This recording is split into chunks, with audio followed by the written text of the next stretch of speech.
Good morning, everybody. Good morning, Matthew. Hey, good morning, Teepa. Oh, we've reversed roles. We we I'm have, where I yeah. usually am, and you're not, Yes, that's true. but Very I true. know where you are. Yeah, you do know where I am. Yes. You're Yeah. near me, but not with me. You got it. You're Yep. like a Yeah. block down. Yeah, not far at all. Yeah. In fact, So I should have Matthew's just in, came down there with you. well, you could have, yeah, Yeah, then the lighting would be a little different. it would be different. Yeah. So Matthew is here in Hillsborough, along with many of our team members who were here from out of town doing certification course this week. We did champion teacher and we did engagement leader, and we had 38 learners here, and we had what, 8, 9 mentors and support personnel here. Shelly was here from Oregon, and we had Christine coming up from Alabama, and we had Beth T, and we had Jessica. We had, where was Jessica from? Yeah, she's up close to New York. New York. Okay, yeah, Yes, yeah, yeah. yeah, yeah, Okay. Yeah, and we had let's see, who else do we have? We had you, of course. yeah, You're from Kansas. And yeah. yeah. We had Um me. We had Courtney from oh, Michigan, Courtney from Casey. Michigan, Alejandro. Yeah, Yeah, yeah. Alejandra from Michigan, Casey from Melanie from Louisiana, Raleigh. Yeah, she was Melanie here. from Raleigh, yeah, yeah, and Casey Yeah. from Louisiana. Oh, yeah, yeah, yeah. And Casey, yeah, that's right. So we had a big crew here, and then we had people helping with the certification, well, helping with getting ready for the gala. So Yeah. Matthew, you thought of somebody else too. Yes, I don't want to leave out Rocio either because Oh, Rocio Rosie, she yeah, from wins the Costa Rica. award from coming from the Oh, farthest yeah, place away. So yeah, currently in Greensboro, but yeah, yeah. from Costa Rica. And we also had Lisa come in last night. Lisa too. Yes, yeah. Lisa Yep, came in she last night. came from out of town. She's from Yeah, Michigan also for yeah. the gala. So we have our gala, our fourth gala for Snow Approach Foundation here. And we had events pretty much all week long. We did Skills Day on Wednesday. I And then Thursday and Friday we had the cert, and then Friday evening we went out to Quarry Farm Dogs, Quarry Dogs Farm and Retreat. I'm not sure, Yes, but anyway, Luther and Karen's place. And we yes. had a celebration out there last night and tasted some homemade mead, Hmm. um, a little bit, tiny Yeah. taste. But we also celebrated the property, the nature, the wonderful, amazing structures that Luther and Karen built. Um, and so we got to do some prep, and we're getting ready for the gala, which is Yeah. a great big event, silent auction going on. We have, I think, over 100 items available for bidding. Pretty darn Um, close. Yeah, it's a lot. There is a it's a lot of lot. stuff on there. Yes. Yeah, Shelly was putting up things all over the walls. People were mounting things so we could see what they were, and we're expecting well over 115, 20 people today, um, coming in. Oof. So it's been busy. So here's the thing. Yesterday during my support group, my educational support group at Snow Approach Foundation, we had a large gang. We had learners, we had care partners, we had interested parties. Um, and what I talked about was the impact of surprises, the impact of celebrations, things you want to celebrate, and good things, and then things that are disappointing or like not great.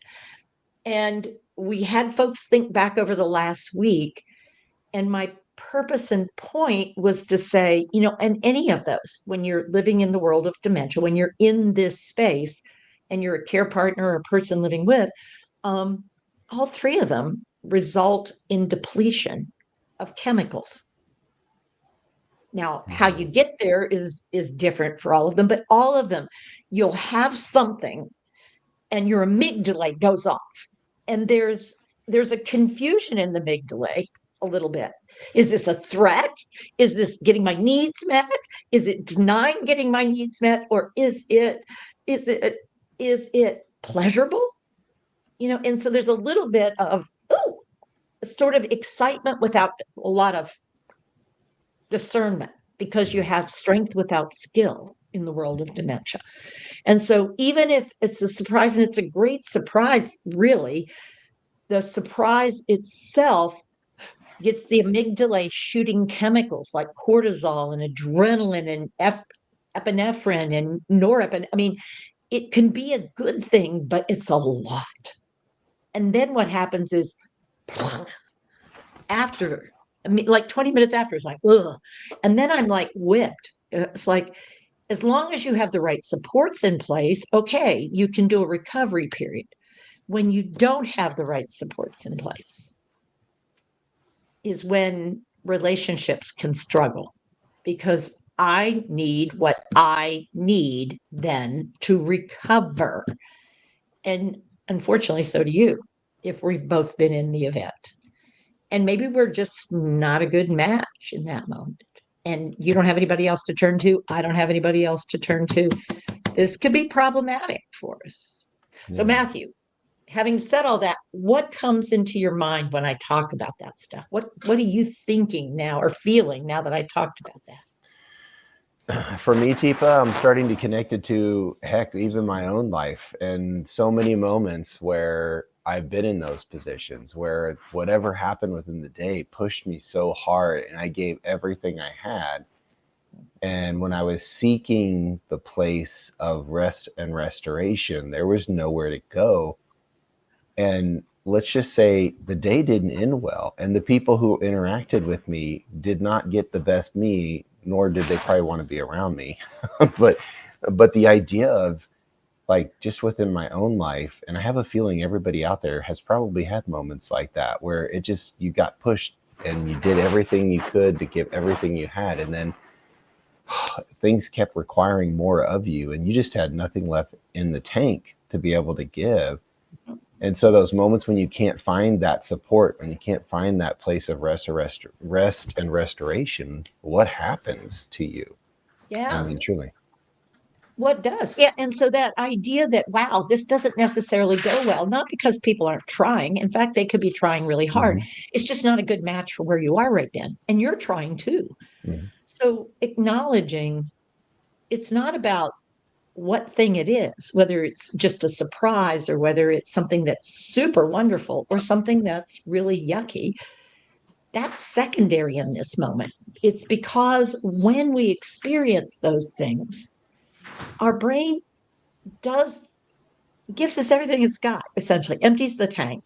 And then we need a place and a space, and we need the people, and we need the props, and we need the programming, um, and we need the time to recharge the batteries. And if we get too empty and there's still so many things to do or think about or process or something else happens, that's when we're at real risk for making mistakes. Hmm. And the mistakes in relationships, unfortunately, can embed themselves as really serious things when it's just like it's a moment. It's a moment of time. It's not drama. It doesn't need to be, but it feels that way. And we will return to it again and again because it's sort of like raw.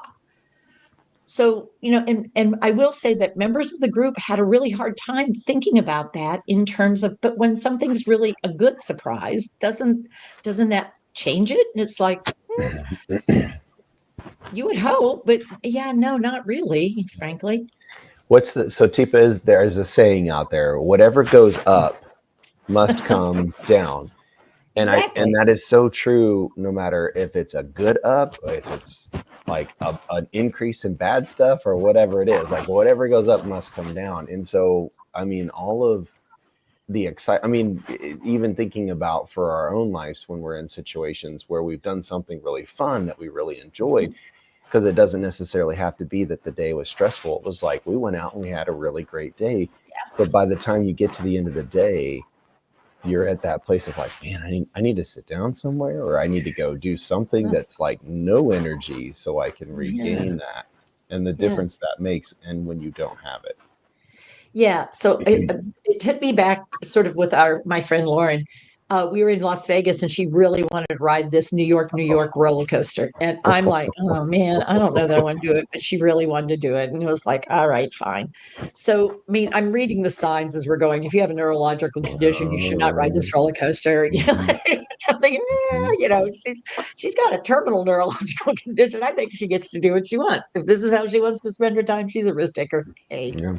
I'm sort of one too. Though roller coasters are not my favorite thing in the world. I'm like, I'm a Kennywood roller coaster, wooden roller coaster. That's my idea of a good roller coaster. Not the ones that spin you in cycles and turn you upside down. However, so we go and then I guess the last sign that gave me pause. Make sure you put your glasses in a really safe place because they won't be safe on your face. It's like, Oh, wait a no. minute. Yeah. Yeah. And the one that says, don't put your fingers in here because, and you think, gosh, there's nothing there. Why is that? And then you go around the curves, and you go, oh, now I see why you can't put your fingers there.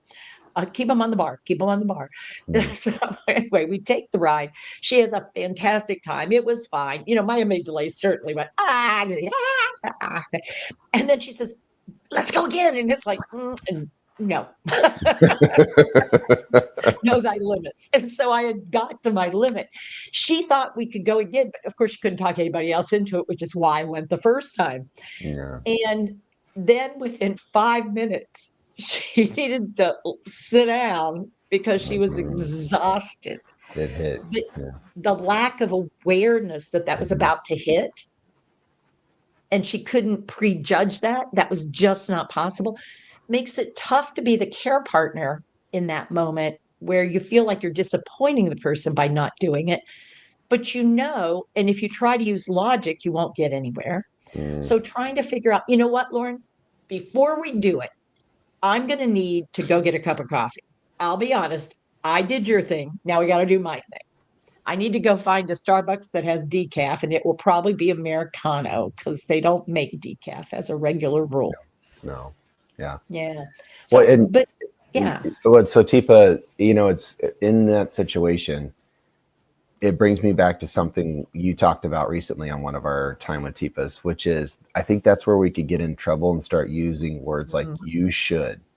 You should, or you need to. Yeah. Yeah. And so as we start using those words where we're trying, we want to be supportive.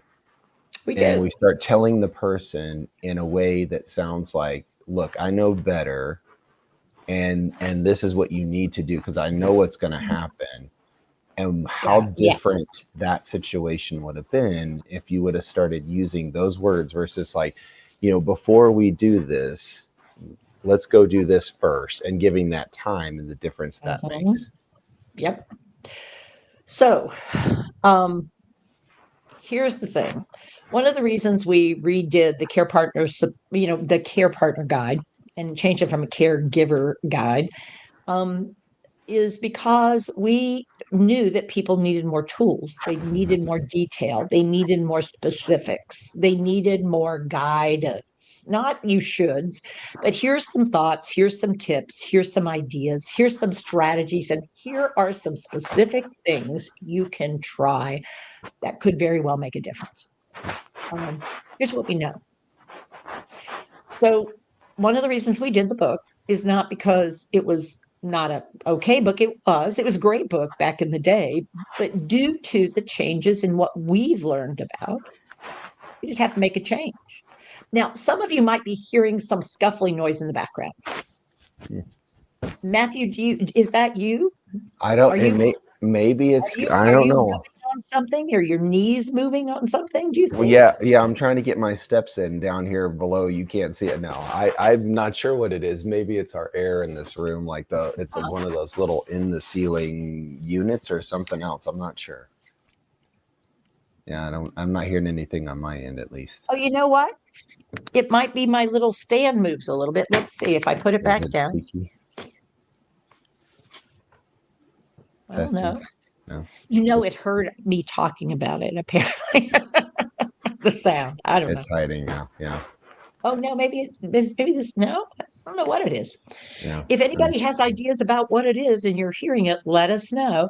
Matthew's not hearing it. I was hearing it. It's just sort of a rustle noise in the background. No, let me pick it up again. It might be my mic rubbing across my shirt too. Maybe if I hold it up, it might be good. Yeah. Maybe that's what it is. Because this is the mic and it was down here on my shirt. Yeah, that's it. That's the noise. Okay. There we go. Okay, we figured it out.